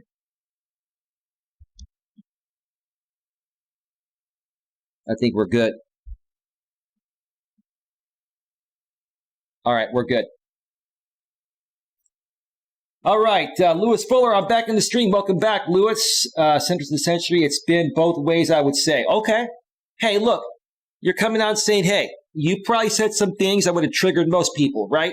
Most normal people, right? And I probably got triggered, right? I admit that. But I learned how to better handle myself out here, right? I learned the YouTube ropes, which are much more different than real life.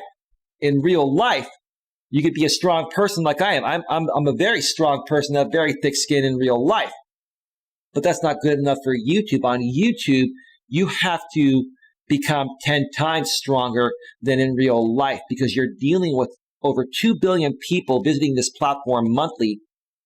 And they can create any accounts and be anonymous and come into your live stream chats or make comments about you that are going to be hateful and disruptive. Or you can get on a live stream panel with people and they can go off on you for no reason when all you wanted to do was show up there to participate in a friendly and mature way in the first place, right? I didn't know what I was up against initially, right? So yeah, I overreacted a bunch of times. And for that, I have apologized before and I will apologize again. But you guys on the flip side need to own up to the fact that you triggered me many times on purpose because you used to like it when I would get triggered. It would entertain you guys, right? And when I realized that that's what you guys were doing, I stopped giving you what you wanted because it was pathetic. That's the truth of the matter, right? So yeah, Jamie kept on simulcasting me and kept on reviewing my videos, supposedly under fair use, selling it to his audience, and I started flagging him for copyright.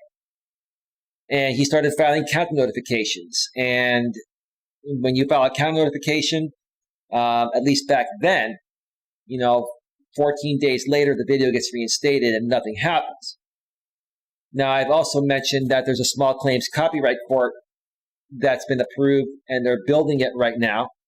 They're putting it together. So when that goes live, these people won't be able to they won't be able to play that game anymore, where when you take somebody down for copyright, legitimately, all they have to do is say it's fair use, file a counter notification, and they'll win every time. That's going to change, okay? But because he was playing the copyright game with me, right, I started flagging all his videos for hate speech and vulgar language, inappropriate content, and he was a monetized channel. And I told him, I said, look, dude, I'm warning you professionally and as nicely as possible. I flagged all your videos. And unless you delete those videos, you're going to eventually be taken down. Not only, possibly get your channel get taken down, but you're going to be removed from the YouTube partner program. I told him, I said, look, dude, you're pushing the boundaries. Your content is not advertiser friendly, and you're coming at me with these memes, with these sex toys in my face and all that, right? And you're saying a lot of hateful things, racial things, etc., right? And I sat there, went through all his content and timestamped all the racial comments and all that stuff, right? What started happening? Well, he got a community guideline warning. That was the first community guideline infraction, because YouTube changed things a couple years ago, where they now they give one warning, a one-time warning per channel for a community guideline violation without giving you a strike. Then what happened? Shortly after that, he got a community guideline strike. Okay. So that was strike one because the first one was a warning. If it wasn't for the new warning system YouTube put in place, he would have had 2 strikes, right? On his Like and Theory channel. What happened after that? Shortly after that, he got another strike. He got his third community guideline strike very shortly within a 1-month period, right? Well, actually within a 2.5-month period, right? And because, again, he had that community guideline warning when YouTube changed their system, he only had 2 strikes. Had it not been for YouTube's new warning system, he would have had 3 community guideline strikes. That Like and Theory channel would have been shut down, okay? But what I failed to mention before that, he got removed from the YouTube partner program and got very angry at me for removing him from the YouTube partner program. You see, Jamie, you got yourself removed from the YouTube partner program. I flagged you, and YouTube agreed that what I flagged violated their terms of service, and they removed you. You had the option of creating that type of content and keeping that type of content public. And I even went many steps further and warned you. I flagged all that content. All you had to do was delete it. Delete all my content, move on, create your own stuff, and you were going to be good. But no. What did he say? F you, Eli. F you. Okay. F Eli. Beautiful. Well, who was the one that got F'd after that? You did. You got removed from the YouTube partner program. And then you almost had your channel taken down. He had 2 community guideline strikes and 1 community guideline warning. And it was going to be 2 weeks before one of them was going to come off. So what did he do? He hit his entire channel because he knew that third actual strike was about to come and shut down his channel. I've given this guy so many opportunities to do the right thing. And he kept on saying, F you, Eli, right?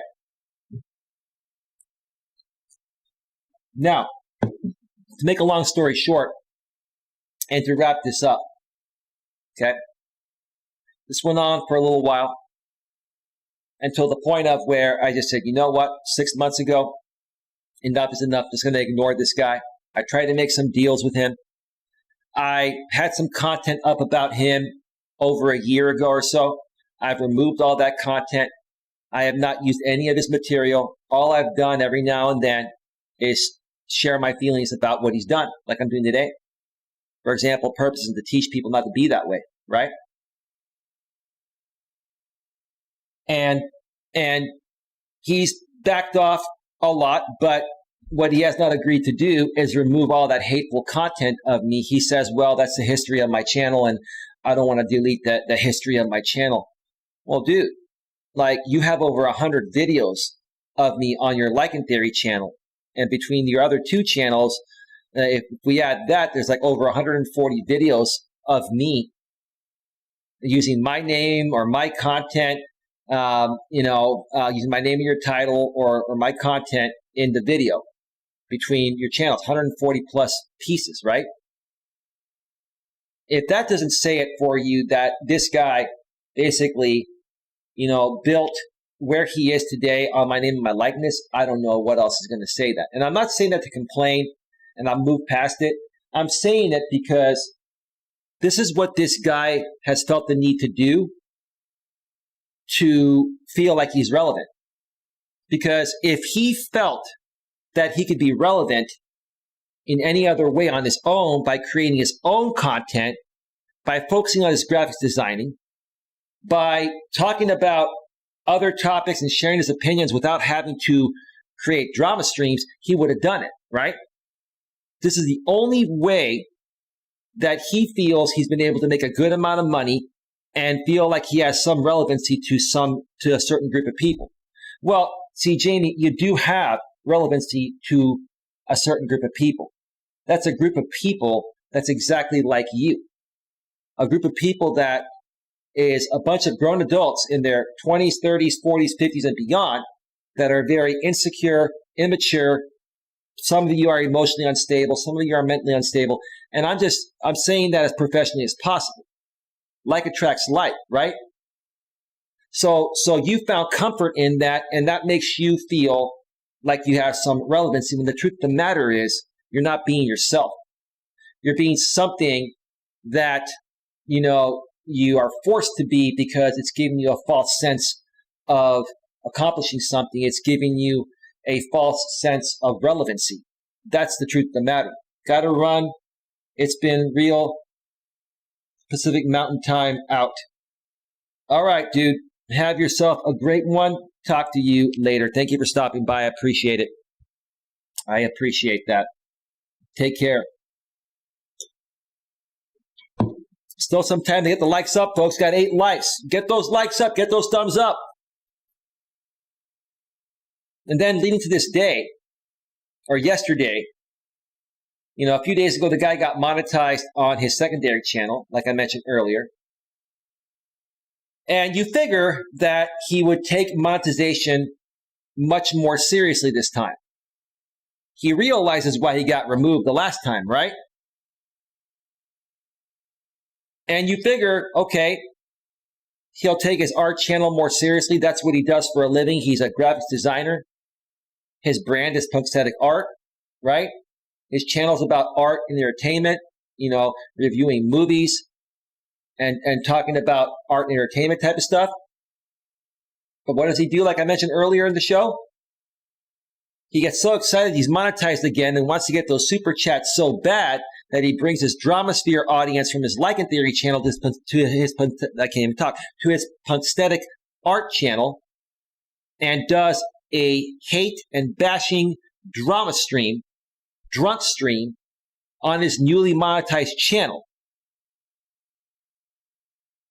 Now, I don't know if that video was demonetized or not. It would depend on what he created as title or what was said on the stream, and if the YouTube algorithm, that transcribes, what's said on the stream, caught it and demonetized it.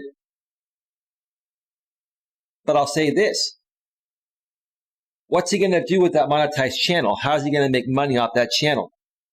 He doesn't have the audience to do art and entertainment type of stuff to make the ad revenue, to get the views to make the ad revenue that he would need to make good money. He's not going to get super chats from people if he talks about art and entertainment stuff on live streams. He's going to get super chats and donations from people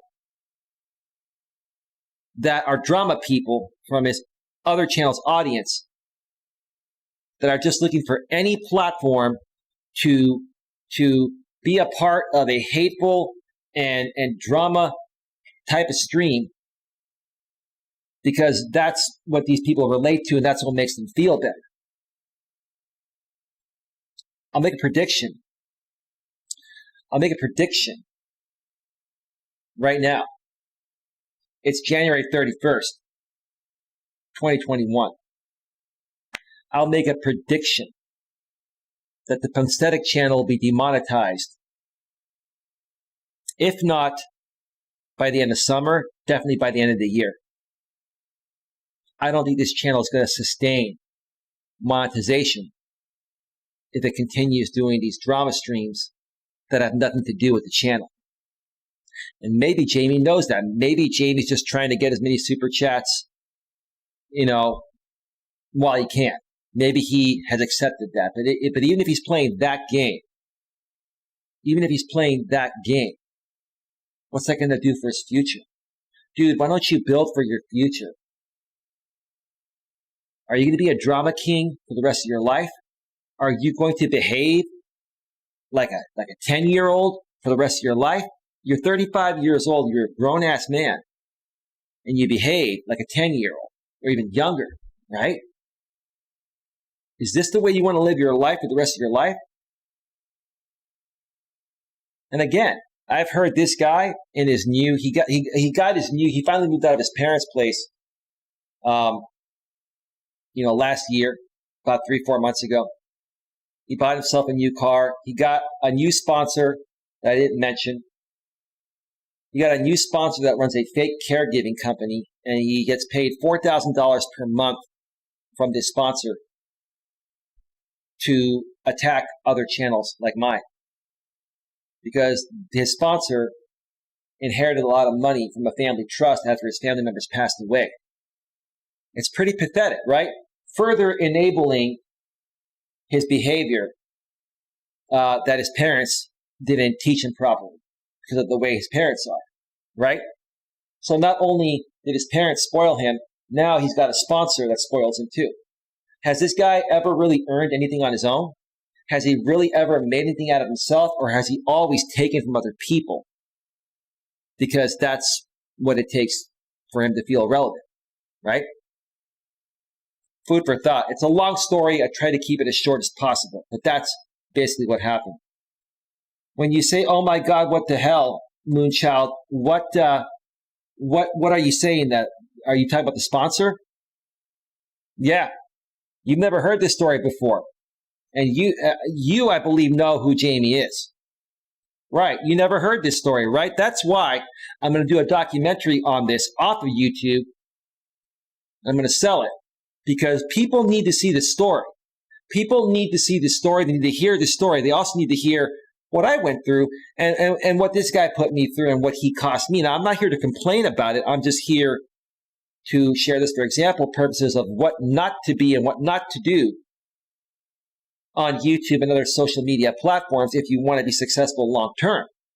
Don't do what this guy does because it's all going to come crashing down in the end, right? In the end, only the strong shall survive. And trust me, everything I've been through with this guy and other people out here, for me to still be here, I'm a strong survivor and I'm going to keep pushing forward. And this channel is going to go places. It's taking me longer, but it's going to be more sustainable once it gets there. Moonchild says, that's a lot of money. I hadn't heard the monetary part. Yeah. Texas caregiver. His name is Brian. It's a fake caregiving company, right? If you go to that website, there are just a few affiliate links on there where you can buy some caregiving products. And there's really no information on there. Like, the website's supposed to have information about caregiving services. It hasn't been updated in ages. It's just a front for him to be able to funnel money and donate money so that way he pays less taxes. That's what he's doing. Centers of the century, he may be misunderstood and insecurity has taken him over. Are you talking about Jamie? Centers of the century, I know you're still here. Are you saying that Jamie may be misunderstood and insecurity has taken him over? He's very insecure, right? And then he tries to come back at me and say, oh, you're insecure, you're immature, you're unstable. No, I'm not, dude. I'm not insecure, I'm not immature, and I'm not unstable. I'm just stating the facts here of what I see about you.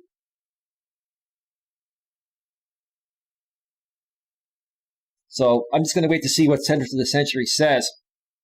And then I'm going to get on out of here.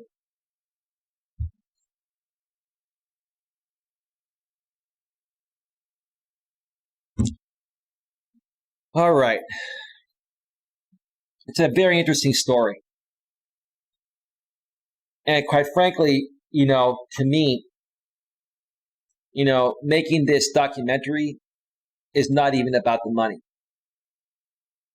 And you folks might say, well, if it's not about the money, then why charge for it? Why not just make it free? It's going to take a lot of time to do it. And my time is worth money. So I'm not monetizing it to stick it to them. I could care less about that. I'm going to monetize it to pay for the time it's going to take for me to do the editing or to even pay someone to help me edit it. That's going to be a lot of work. But this story needs to get out there. This story needs to get out there. I'm going to get it out there because this dude is unlike anyone I've ever encountered in my life. I've never, ever, ever, ever seen anyone like this, ever. And many people agree with me on this.